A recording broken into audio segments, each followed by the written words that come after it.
Ce programme vous est offert par Illico Cash.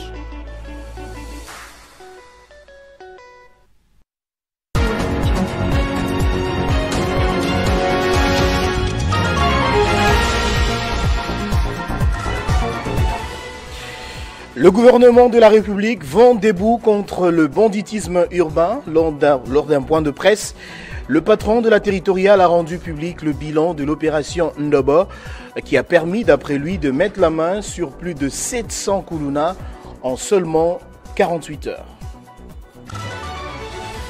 Les élections législatives sont maintenues pour ce 15 décembre à Masimanimba, mais la population reste préoccupée concernant les cas des candidats autrefois invalidés pour fraude, mais dont les candidatures ont été retenues. Ont-ils été blanchis par la CENI? Réaction à suivre dans ce journal. Et puis, le Niger a annoncé la suspension de la radio BBC pour 3 mois, rejoignant ainsi la liste croissante des médias occidentaux sanctionnés par le pouvoir militaire au Sahel. Niamey accuse ce média britannique d'avoir diffusé des mensonges. Nouveau journal sur Télé 50, bienvenue à tous. Au Sénat, la plénière a examiné et adopté le rapport synthèse nationale des vacances parlementaires présenté par la commission ad hoc. Plusieurs recommandations ont été formulées et ce rapport sera transmis au gouvernement pour la mise en œuvre. Au cours de la séance plénière de ce 12 décembre, conduite par le président de la Chambre haute du Parlement, Jean-Michel Samalou Kondé, les sénateurs ont examiné et adopté le rapport de la commission spéciale chargée de l'élaboration de la synthèse nationale des rapports des vacances parlementaires pour la période allant du 13 août au 14 septembre 2024, conformément à l'article 104, alinéa 2 de la Constitution et selon les prescrits du règlement intérieur de la Chambre des sages du Parlement. Chaque sénateur a l'obligation de séjourner au moins pendant 1 mois dans sa circonscription électorale en vue de s'enquérir des préoccupations de la population lors des vacances parlementaires et au terme des dites vacances, il rédige et dépose au bureau de son groupe provincial un rapport touchant à la vie politique, sécuritaire, économique, sociale et culturelle de sa circonscription électorale et en propose des solutions. Ainsi, le groupe provincial recueille l'ensemble des rapports de ses membres dont il rédige un condensé à soumettre au bureau du Sénat. Signalons que le rapport examiné et adopté au Sénat concerne 24 provinces car 2 des 26 provinces de la RDC attendent encore les élections législatives nationales et provinciales devant conduire au vote de leurs sénateurs. Dans sa présentation, le rapporteur adjoint Baende Etafé Jean-Claude a insisté sur le fait que ce rapport contient des amendements, des résolutions identiques communes ainsi que de recommandations. La commission a renseigné que le projet sera transmis au gouvernement pour la mise en œuvre. Le président de la Chambre haute du Parlement a remercié par ailleurs la commission pour le travail abattu. En présence des membres de l'Assemblée plénière de la Commission électorale nationale indépendante, les représentants des partis politiques et de la société civile, Denis Kadima, président de la CENI, a procédé ce jour à l'ouverture officielle du centre électoral Bossolo à l'occasion des scrutins législatifs de Masimanimba au Kwilu et Yakoma au nord Ubangui, prévu ce dimanche 15 décembre 2024. Ce centre électoral permettra à la CENI de publier instantanément et en temps réel les résultats de ces élections, comme c'était le cas pour la présidentielle du 20 décembre 2023. Les détails dans nos prochaines éditions. Les élections législatives et provinciales sont confirmées à Masimanimba et Yakoma pour ce dimanche 15 décembre, vous le savez, à 2 jours du scrutin. La synergie des missions d'observation électorale Simosel parle d'une élection totalement immorale, sans aucune crédibilité, car ces élections sont organisées avec les mêmes candidats qui avaient triché en 2023. Suivez à ce propos justement Luc Loutala, il est coordonnateur national de la Simosel. Ces élections, notre lecture à nous se place à 2 niveaux. Au niveau de la moralité et de ce qu'on peut appeler la répression des crimes économiques et électoraux, et puis au niveau des enjeux. D'abord, je crois s'il faut commencer au niveau de la moralité de ces scrutins, que beaucoup d'observateurs ont constaté que les candidats sur la base desquels les élections avaient été annulées, ceux qui avaient été attrapés avec des machines à voter, des dispositifs électroniques de vote, ces candidats sont alignés comme si rien ne s'était passé. Alors que c'est à cause d'eux que ces élections avaient été annulées. La deuxième chose est que, en rapport avec les enjeux, c'est des élections qui nous paraissent sans enjeu. Si on regarde trois enjeux, les enjeux administratifs, les enjeux électoraux et les enjeux politiques, en commençant par les enjeux politiques, nous savons qu'au niveau national, la majorité parlementaire est déjà dégagée, donc ces élections ne vont pas changer grand-chose. Au niveau politique, ces élections ne vont pas bouleverser les équilibres des forces politiques en tant que telles. Au niveau électoral, il est peu probable que ces élections changent ou influencent la façon, la qualité des scrutins qui ont été organisés en décembre par la CENI. Ça veut dire que ça améliore un tout petit peu la qualité globale des élections. Déjà, nous avons souligné le fait que nous avons des candidats qui étaient à la base de l'annulation de ces scrutins à cause des crimes électoraux qu'ils avaient commis. Ces candidats sont reconduits comme si rien n'était. Et donc, sur le plan politique et sur le plan électoral, ces élections ne vont pas apporter grand-chose. Mais étant donné que c'est des élections locales, le seul enjeu qui se joue, c'est l'enjeu administratif. Ça veut dire que ces élections vont déboucher à ce que nous puissions avoir des institutions locales, finaliser la mise en place des assemblées provinciales et finaliser aussi le fonctionnement des gouvernements provinciaux, donc arriver à élire le gouverneur et le vice-gouverneur. Et puis, élus aux élections de 2023, les conseillers communaux n'ont toujours pas été payés pour manifester leur ras-le-bol. Ils ont passé nuit devant la primature au troisième jour de leur manifestation. Ils dénoncent l'inattention du gouvernement de la République face à leur cri d'alarme. Ça fait déjà 3 jours qu'ils passent nuit à la Belle Étoile devant la primature.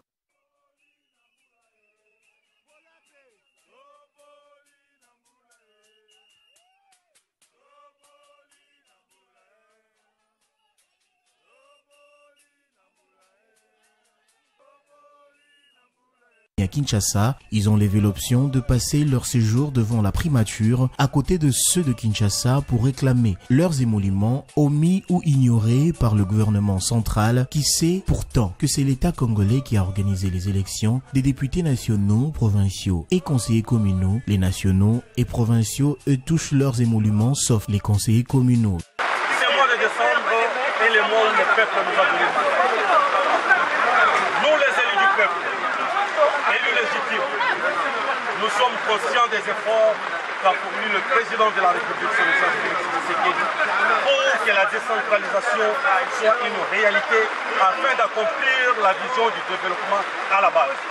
Aujourd'hui, nous dénonçons avec force et énergie la complicité au sommet du gouvernement de vouloir étouffer la vision du président de la République en maltraitant les conseillers communaux, en privant les conseillers communaux de leurs émoluments, conformément à l'article 10 de la loi sur les ETD. Nous dénonçons la mauvaise politique tendant à séparer les conseillers communaux de son appui à la vision du président Tshisekedi. Pour ce faire, les conseillers communaux de la RDC exigent sans tergiversation la démission pure et simple de la première ministre Judith. En attendant la solution à leurs réclamations, ces conseillers communaux, eux, continuent de siéger devant la primature. Et puis, lutte contre le banditisme urbain à Kinshasa, le vice-premier ministre de l'Intérieur a renseigné qu'en l'espace de seulement 48 heures, 784 jeunes désœuvrés, appelés communément Kuluna, ont été pris dans le filet de la police grâce à l'opération Ndobo. Selon le patron de la territoriale, cette opération se fait dans le respect de la loi. Jacquemin Chabani a également expliqué le pourquoi de l'exécution de la peine de mort contre ces malfrats. Suivez. L'opération dans laquelle nous sommes, c'est une opération facile à comprendre et à expliquer. Elle se fait selon les prescrits et les procédures en la matière. Donc nous avons une police qui a la responsabilité de la répression et de l'arrestation. Elle fait son travail et elle s'est mobilisée à travers un plan opérationnel qui a été traduit en commandement et que nous avons dénommé Opération Ndobo. Elle se saisit de ces criminels, de ces délinquants qui sont à la base du banditisme urbain et elle les met à la disposition de la justice. Maintenant, notre justice, elle a des procédures qui sont des procédures légales. Et c'est des auditions, c'est des audiences foraines et c'est des juges, des magistrats qui prononcent des sanctions, qui sont des sanctions qui se retrouvent conformément à nos textes légaux. Donc il n'y a aucune crainte à avoir. Et il y a ces initiatives prises par le président de la République depuis son premier mandat d'avoir réveillé, animé, restructuré une institution aussi louable comme celle du service national, qui veut à ce que ces jeunes, qui sont nos frères, qui sont des fois des membres de nos familles ou des voisins de quartier, qui malheureusement peut-être n'ont pas eu la chance d'avoir l'encadrement qu'ils devaient avoir parce qu'ils n'ont pas pu avoir accès à l'éducation. Le président de la République a aussi aujourd'hui fait en sorte à ce que notre constitution soit respectée. Toutes nos excuses pour la qualité de ces images. Comment comprendre les missions de l'inspection générale de la police? La population de la commune de Lemba a été sensibilisée. Elle est appelée à collaborer avec l'inspection générale de la police nationale congolaise en dénonçant tout cas d'abus afin d'améliorer la sécurité des personnes et de leurs biens. Cette mission de sensibilisation sans précédent a été lancée pour informer les administrés de la commune de Lemba sur les missions essentielles de l'inspection générale de la police nationale congolaise, une démarche qui allie sensibilisation et pédagogie initiée par l'inspection générale elle-même, soulignant l'importance de renforcer la communication entre la police et la population. L'ouverture officielle a été faite par les représentants du bourgmestre de la commune de Lemba. Il y a beaucoup d'abus, beaucoup d'infractions qui sont commises par les policiers et la population ne sait pas où se plaindre. Aujourd'hui, nous savons qu'il y a un endroit lorsque un individu est lésé dans ce droit et où il pourra aller se plaindre. Ce moment a permis d'aborder les différents modes de saisine de cette structure de contrôle d'audit essentiels pour maintenir l'ordre et la sécurité publique. Maintenant qu'on nous a indiqué les lieux ou les endroits où on doit aller accuser la police comme des bavures, nous sommes maintenant très contents et nous pensons qu'en faisant ce travail ici, la police pourra améliorer leur façon de travailler puisque cette question-là est prise en charge maintenant par la population. Le commissaire supérieur principal, chef d'antenne adjoint de l'inspection générale de Kinshasa, a pris la parole pour expliquer que l'IGPNC est l'une des 3 grandes structures de la police, aux côtés du Conseil supérieur de la police et du commissariat général de la police. Il ne faut pas prendre dans le sens que l'inspection vient traquer les policiers. Non, les policiers sont en train de sécuriser la population et leurs biens. Mais il y a seulement certains qui vont à l'encontre de ce qui est à faire. S'ils sont dans la violation des droits humains, c'est là où l'inspection générale va poursuivre les auteurs. Mais en réalité, elle vient pour renforcer les commandements. Les échanges ont été riches et dynamiques avec les débats en groupe permettant aux participants de présenter leurs suggestions et préoccupations. L'initiative vise à renforcer la confiance entre la police et les citoyens, un enjeu crucial pour le développement de la sécurité dans nos communes. Et puis, poursuite des états généraux du portefeuille au centre financier de Kinshasa. Hier, jeudi, le panel avait réuni d'importantes personnalités, dont le vice-président du Sénat, plusieurs ministres, mais aussi chefs d'entreprise, à l'instar de Yann Leroux, directeur général de Ségoussé RDC, qui a abordé des questions essentielles liées au guichet unique de commerce extérieur. Hier jeudi 12 décembre 2024 était une journée captivante au centre financier de Kinshasa dans les cadres des États généraux du portefeuille. Avec des discussions sur la relance des entreprises de l'État, le panel avait réuni plusieurs personnalités importantes du pays, entre parlementaires, directeurs généraux des entreprises et d'autres figures emblématiques. Yann Leroux, directeur général de Ségus RDC, a participé activement à ces travaux. À la tête de cette entreprise de partenariat public-privé, il a présenté de solutions innovantes proposées par Ségus RDC, notamment le guichet unique du commerce extérieur, une plateforme moderne qui facilite les échanges commerciaux en RDC. C'est d'une toute petite société congolaise qui est née voici 8 ans sous la forme d'un partenariat public-privé entre le groupe Bureau Veritas, un groupe international qui compte 85 000 salariés dans le monde, dans 140 pays, et l'État congolais. Cette petite entreprise est donc une entreprise du portefeuille. La mission de cette petite entreprise est de digitaliser les processus de commerce extérieur de la RDC via la mise en place d'un guichet unique intégral.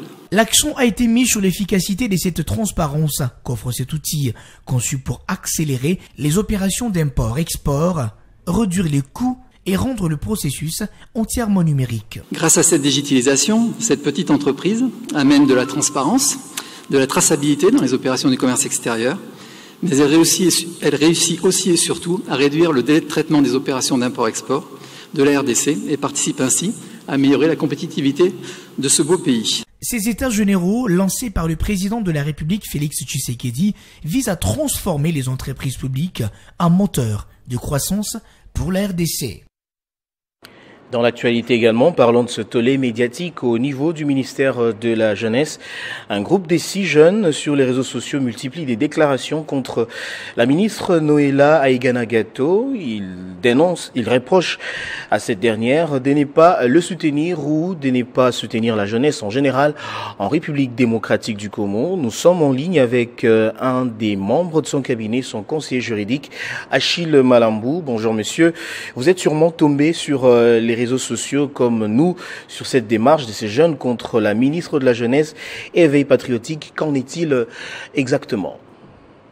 Cette démarche est loin d'être légalement indiquée, sinon qu'être initiée par haine. À la lecture de la dite lettre, il est à noter que les initiateurs, les 6 jeunes, ne maîtrisent nullement le fonctionnement de l'appareil étatique, ne connaissent pas les attributions du ministère de la Jeunesse. Mais aussi, il faut signaler que le ministère de la Jeunesse n'a pas attribution l'organisation des concours d'éloquence. Et le rajeunissement du secteur public ne se décrète pas. C'est un processus légal et réglementaire. D'ailleurs, déjà engagé par le gouvernement à travers la mise à la retraite digne des cadres et agents qui ont servi légalement l'État congolais. Le président de la République, chef de l'État, l'a d'ailleurs si bien et clairement dit lors de son adresse à la nation. Mais aussi, la participation d'un ministre dans une activité culturelle n'est pas incompatible à la fonction. L'exemple en Côte d'Ivoire où le Premier ministre se déplace souvent dans pareille activité est éloquent. Et donc, nos jeunes instrumentalisés par des officines déterminées à mettre en mal non seulement la vision du chef de l'État, mais à déranger le plan d'action du gouvernement, sont mal barrés. Et c'est tout à fait une démarche non citoyenne qui ne cadre pas avec la vision du chef de l'État, celui de l'éveil patriotique. Monsieur Achille, on a bien compris la mise au point que vous avez faite, mais depuis que la ministre Noéla Aiganagato est là, qu'a-t-elle accompli concrètement? Il faut noter que c'est une ministre qui n'est jamais dans son bureau et qui est toujours près de sa jeunesse. 10 provinces visitées pour conscientiser dans le cadre de l'éveil patriotique le jeune. Mais c'est aussi pour palper du doigt du vécu quotidien de la jeunesse et voir quelles sont les difficultés, les défis que les jeunes ont en province pour en faire un plaidoyer au niveau du gouvernement et que des solutions soient prises. mais aussi la table ronde, qui est une instance qui a évalué le niveau de l'entrepreneuriat des jeunes en RDC et qui va se poursuivre avec le comité de suivi qui est déjà en train d'être mis en place sur instruction de Madame la Première ministre. Vous avez la promotion du volontariat avec une centaine de jeunes qui sont déjà injectés sur le terrain, ce qui renforce l'employabilité de jeunes. Vous avez les réformes. Savez-vous que le secteur de la jeunesse n'a pas un cadre légal parce que la Constitution parle de la protection, de la promotion des jeunes dans son article 42, mais il n'y a pas de cadre légal. Vous savez que par manque de cadre légal, beaucoup d'actions peuvent souffrir parce que le volontariat n'étant pas une matière à légiférer conformément à notre Constitution.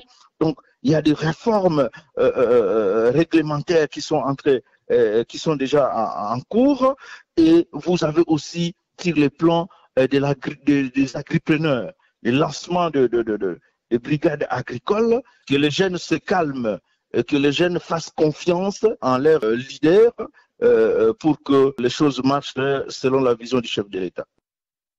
Merci beaucoup, M. Achille Manamou, pour tous ces éclairages. Poursuivons ce journal pendant ce temps. L'inspection générale de l'éducation nationale et nouvelle citoyenneté, sous la supervision du ministère des tutelles, a annoncé dans un communiqué le réaménagement du calendrier scolaire pour l'année 2024-2025.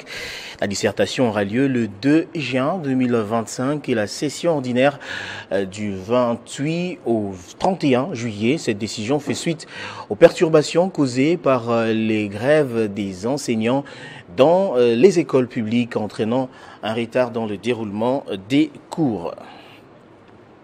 Et puis l'Office des voiries et drainage, direction provinciale du Nord Kivu, a terminé les travaux d'entretien de plusieurs axes routiers qui étaient jadis en délabrement très avancé à cause de la mauvaise canalisation des eaux des pluies. Sous le financement du Fonds d'entretien routier FONER, l'OVD a pu réparer tous les axes concernés par ces travaux dans un temps record en respectant toute la procédure en matière de construction de routes. Pacheco Kavundama. Les axes concernés par ces travaux sont d'abord ici à l'entrée du gouvernorat, communément appelé entrée président quartier Himbi.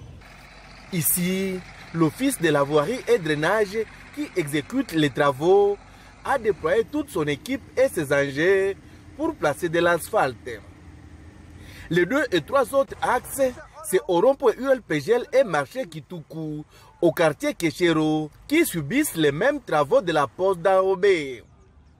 Les autres axes, c'est la route CSLK vers l'université La Sampiesa, toujours au quartier Keshero, puis Visio 2020 sur la route menant vers le territoire de Niragongo au nord de Goma. L'OVD se réjouit car elle a terminé tous les travaux dans le délai. Les travaux ont été financés par le gouvernement congolais via le fonds d'entretien routier. Alors j'en profite pour remercier sincèrement notre chef de file, l'ingénieur Victor Toumba, le directeur général, pour son accompagnement suivi pour qu'on arrive à cette étape. Le directeur provincial de l'OVD, Timothée Soumaïli, qui était sur plusieurs chantiers pour se rassurer que tout se passe selon les normes, souligne que beaucoup reste à faire sur l'ensemble de la province du Nord Kivu. Et comme vous venez de le constater aujourd'hui, nous sommes en train de s'acheminer petit à petit vers la fin des travaux que nous avions lancés le 6 novembre 2024. Ce qui reste à faire, il y a encore beaucoup à faire. Surtout dans le cadre de l'entretien de la voirie. Et cela, ce n'est pas seulement à Goma. Il y a la ville de Butembo et la ville de Beni qui ont besoin aussi de recevoir des genres de financement pour l'entretien de ces voiries. Ces différents travaux finis, un véritable ouf de soulagement pour les usagers de ces axes qui peuvent désormais les emprunter et ainsi limiter les embouteillages qui étaient observés sur différentes artères. Restons toujours dans l'Est de la République démocratique du Congo. La coopération internationale allemande pour le développement, GIZ en sigle, en partenariat avec l'association des femmes des médias AFEM, a récemment honoré 10 journalistes. C'était lors d'une cérémonie de remise des prix du concours Propejesiakwamani. Cet événement qui s'est tenu à Bukavu vise à encourager et à récompenser les journalistes pour leurs contributions exceptionnelles à la promotion de la paix. Les 10 lauréats ont été sélectionnés pour leur production médiatique innovantes et pertinentes, abordant des sujets cruciaux tels que la paix, la promotion du genre et la lutte contre les violences sexuelles et celles basées sur les genres. Les critères de sélection incluaient la pertinence et l'originalité du contenu, ainsi que l'impact potentiel sur les communautés locales. Cette année, c'est la 3e édition du prix concours, afin d'encourager les journalistes de Nord Kivu, Sud Kivu et l'Ituri à faire des productions journalistiques sur les genres, sur la lutte et prévention contre toutes les formes de violences sexuelles et basées sur les genres et pour la promotion de la paix ici à l'Est. Les lauréats provenant des provinces du Sud Kivu, du Nord Kivu et de l'Ituri ont démontré un engagement remarquable dans leurs reportages et articles de presse. Leurs travaux ont non seulement sensibilisé les publics aux défis liés à la paix et à l'égalité des genres, mais ont également inspiré des actions concrètes au sein des communautés. Les sujets sur lesquels j'ai travaillé se rapportent à une forme de violence basée sur les genres les moins connus, la sextorsion. Je suis très content que ces sujets soient portés aujourd'hui au grand public. J'ai postulé avec un sujet. Il s'agit des violences sexuelles dans le couple. Ce sont les rapports sexuels forcés et c'est non préparé dont sont victimes plusieurs femmes. C'est une façon de nous engager pour la promotion de la paix et la prévention des violences sexuelles et viols basés sur les genres à travers nos informations et productions quotidiennes. Les concours Propejesiakwamani, qui signifie paix et genre pour la paix, est une initiative au DGIZ et Association de femmes des médias AFEM pour sensibiliser et mobiliser le média sur les questions de paix, de prévention contre les violences sexuelles et celles basées sur les genres et de promotion de l'égalité des sexes. La remise des prix du concours Propejesiakwamani marque une étape importante dans les efforts des GIZ et AFEM pour renforcer les rôles des médias dans la promotion de la paix et de l'égalité des genres en République démocratique du Congo. L'association sans but lucratif Solidarité Santé Éducation a effectué une descente dans le Home des Vieillards de Cabinda pour communier avec les personnes âgées qui y habitent. C'est dans le but de partager la joie et le sourire en cette période des festivités de fin d'année. C'était dans les buts de partager du bonheur aux personnes âgées qu'une délégation importante de l'association sans but lucratif Solidarité, Santé et Éducation a effectué une descente fulgurante le jeudi 12 décembre au Home de Vieillards de Cabinda dans la commune de Lingwala. En dehors de l'amour, la joie et la gaieté apportées aux pensionnaires de cette maison qui abrite de personnes âgées, l'équipe de SSE ASBEL a également amené dans sa gibecière des produits de première nécessité en leur bénéfice. Expliquant les sens de ces gestes, Madame Pena Bijou et Madame Kevani Brut Kalubo ont indiqué que leur présence en ces lieux n'était pas seulement pour apporter de l'aide, mais s'inscrit également dans le cadre de la lutte que mène cette ASBEL pour l'amélioration des conditions de personnes de troisième âge.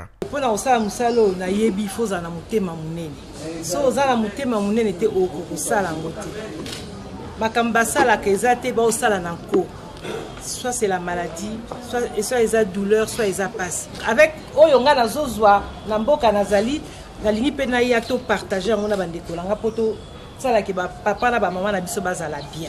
Nous avons emmené des denrées alimentaires, du matériel d'aide à la marche, d'aide à la toilette, d'aide aux soins de nursing en fait.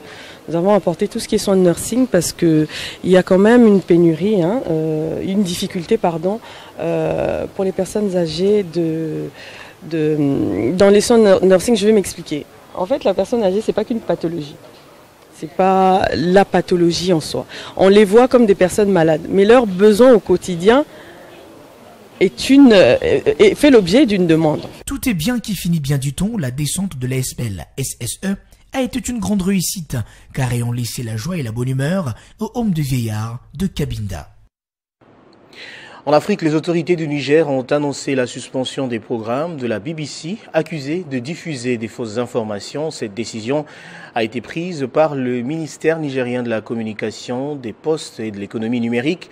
Le gouvernement a justifié ces décisions en évoquant une volonté de contrôler les informations diffusées qu'il juge potentiellement nuisibles à la paix et à la sécurité nationale.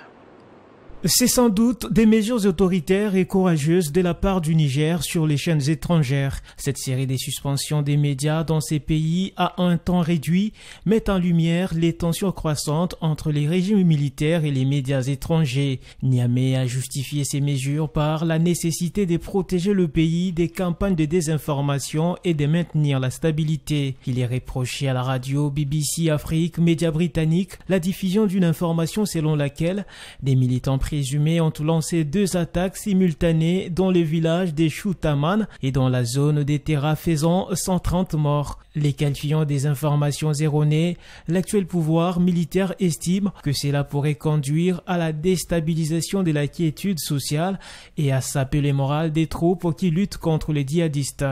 Le régime du général Abdourahmane Tchani a par ailleurs annoncé la plainte portée contre la Radio France Internationale pour notamment l'incitation au génocide et au massacre intercommunautaire sur les territoires nigériens.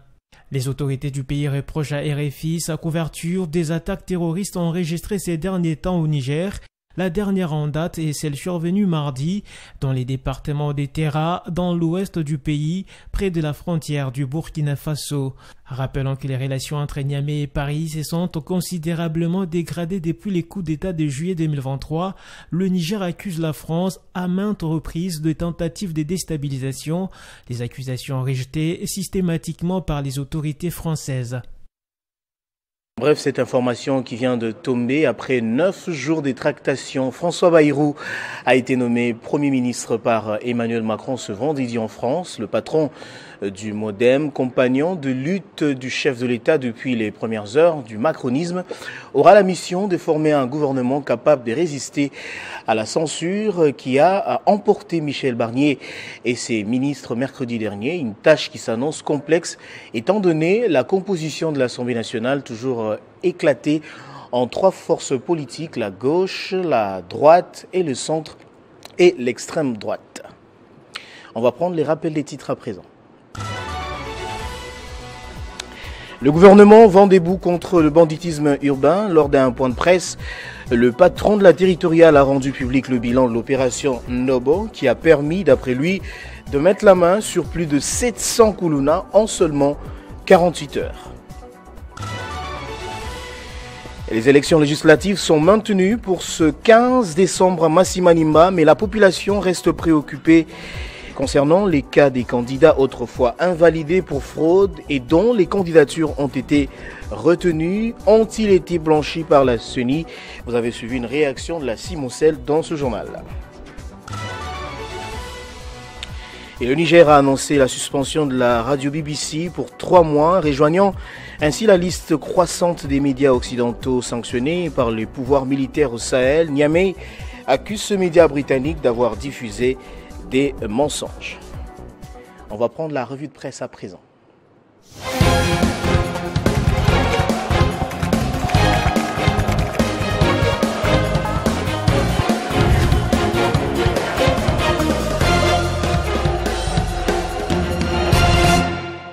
Et c'est avec Joël Iselona qui me rejoint sur ce plateau et à qui j'ai dit bonjour et bienvenue. Bonjour Christian Kalonji, merci. Bonjour également à tous ceux qui nous suivent de partout. Discours du chef de l'État sur l'état de la nation, Félix Tshisekedi rassure pour l'avenir. Christian Kalonji, l'actualité, c'est encore et toujours le discours du chef de l'État devant les 2 chambres du Parlement réunies en congrès. À ce sujet, le maximum titre à sa une. Félix Tshisekedi fait son bilan de 2024 et rassure pour l'avenir. Pour l'hebdomadaire, Félix Tshisekedi a dressé un bilan global de l'année finissante marqué par une remarquable croissance économique de 6%. Tout en saluant les avancées réalisées, il a insisté sur l'urgence d'une mobilisation collective pour surmonter les défis sécuritaires et démographiques persistants afin de bâtir une RDC plus résiliente et prospère. Beaucoup de nouvelles promesses ont lieu place des actions réalisées, déplore cependant le nouvel observateur. Christian, là où les Congolais s'attendaient à un bilan par rapport à ces 6 engagements de son contrat pris lors de son discours d'investiture l'année dernière, ils ont plutôt eu droit encore à une panoplie des promesses de la révision de la Constitution à la réforme constitutionnelle, le changement de narratif à la présidence, constate de son côté le journal Econews. Le débat sur l'avenir de la Constitution prend une nouvelle tournure. Lancé à Kisangani par le président Félix Tshisekedi, il a évolué mercredi devant le Parlement avec l'introduction du terme réforme constitutionnelle, une invitation à une réflexion nationale, mais qui soulève des interrogations sur les intentions réelles du gouvernement et alimente une véritable guerre sémantique, écrit ce média. Et pendant ce temps, l'opposition critique les nouvelles promesses de Tshisekedi. Martin Fayoulou, opposant farouche du régime en place, n'a pas manqué de réagir à ce sujet d'actualité. Sur son compte X, consulté par objectifinfo.cd, le président de l'ECD s'est attaqué à ces discours. À l'en croire, la Constitution n'entrave en rien le bon fonctionnement des institutions. Christian Kalonji, toujours au sujet de la révision au changement de la Constitution, il faut savoir que Mutamba et Sisanga s'affrontent ce samedi 14 décembre à Tchangou, nous apprend au Forum des As. Ce média précise que le district de la Tchangou sera le point central d'un duel politique de grande envergure ce samedi 14 décembre. D'un côté, Constant Mutamba, ministre de la Justice et garde de Sceaux, et de l'autre, Deli Sisanga, figure de proue de l'opposition, croiseront les fers à travers un meeting qui cristallise un débat houleux autour de la révision ou du changement de la Constitution. Alors on va suivre de près cette actualité, Joël. Et puis le second sujet, élections législatives nationales et provinciales à Masimanimba et Yakoma. La CENI annonce la réouverture du centre électoral Bossolo. Christian Kalonji, Actualité.cd rapporte que le centre électoral Bossolo, installé au numéro 3075 de l'avenue Deux Entrepôts, au quartier Kingabwa, dans la commune de Limité, ouvre à nouveau ses portes ce vendredi.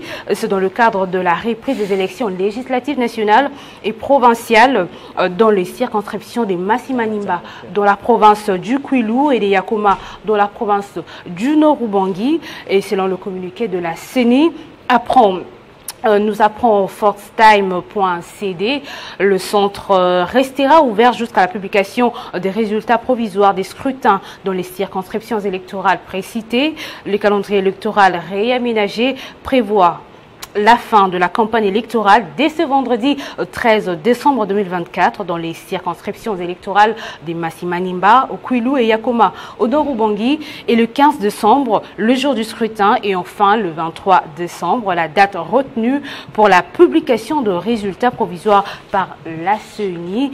Et à Congo Rassure.cd de conclure que l'absence des élections de ces élections entrave le bon fonctionnement des deux provinces et leurs organisations est une condition indispensable pour la tenue des élections des gouverneurs, des sénateurs ainsi que pour l'élection de membres du bureau définitif de l'Assemblée provinciale du Kwilu et du Nord-Ubangi. Voilà, Christian Kalonji, ce qui met fin à notre revue de presse de ce jour.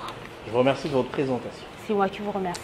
Voilà qui boucle complètement ce journal, madame, messieurs. Je vous remercie de l'avoir suivi de partout dans le monde, notamment à Ottawa, grâce à Télé 50.